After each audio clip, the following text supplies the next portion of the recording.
bonus is basically an incentive that an employer will add on in year one. It's a lump sum that they give you once you sign on.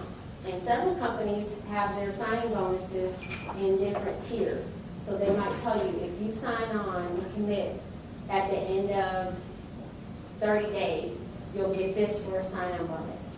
If it goes to 45 days, you'll get this. It's an incentive that companies use. It might be used for somebody who is relocating, so maybe they give you an additional bonus on top of your salary. Okay. A lot of companies have that already built into the year one salary that they're going to pay their new recruits. All right. So that could be, if you, let's say you got an offer for 45, and the signing bonus was, I don't know, 1,500. So in year one, you made 46.5. Not bad, but that 1,500, you're getting that lump sum up front. You don't have to work a year to get that. So that might help you with some of your transitional expenses when you leave college. You know, your wardrobe, maybe a new car, or you know, you're going to be moving into another apartment closer to where you work, and you need first and last month security. So that could be an incentive to get you to accept a lower salary. When we think about salary and everything, my mind automatically didn't go into what our rate, it goes into what our Okay. is that a proper way that they're using the money that they are paying out? When you say what you'll keep, Yeah, like after tax. okay, that's for you to figure out because everyone's tax situation is different.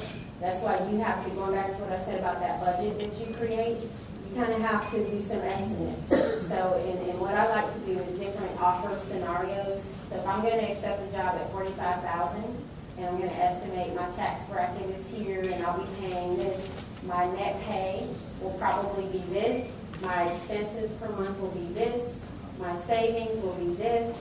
Uh-oh, that's not enough. Now let me look at scenario 2. What if I were to make $48,000? And then you do the same thing. So again, when you have all that information, it makes it so much easier when you're having those conversations because you have some sound research. You've done some research and you're not just pulling numbers out of the sky. Okay? And it might take a while for you to kind of estimate, but there are a lot of salary calculators online that you can use. A lot of tools for you online so that you can figure out what that net pay would look like and also how that adds in or feeds into your monthly budget. I wanted to also share with you, when you do get to a point where you have multiple offers, don't let the salary be the thing that helps you to decide this is where I'm going to go. Think about all those things I've talked about, the culture, the benefits, location, professional development. If you're going to go back to school, is this employer going to help pay for that? Okay, and come up with some kind of a ranking system so that you can actually make a decision based on the goals that you set for yourself. So many times people just throw those goals out the door and they go based on the salary. And if that's your goal, then that's completely fine. But don't neglect to look at the other things that are important as well. Okay?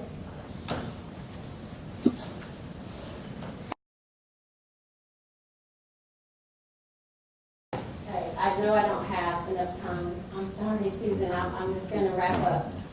What I wanted to just ask before I wrap up is, does anyone have any questions or any comments that they'd like to make?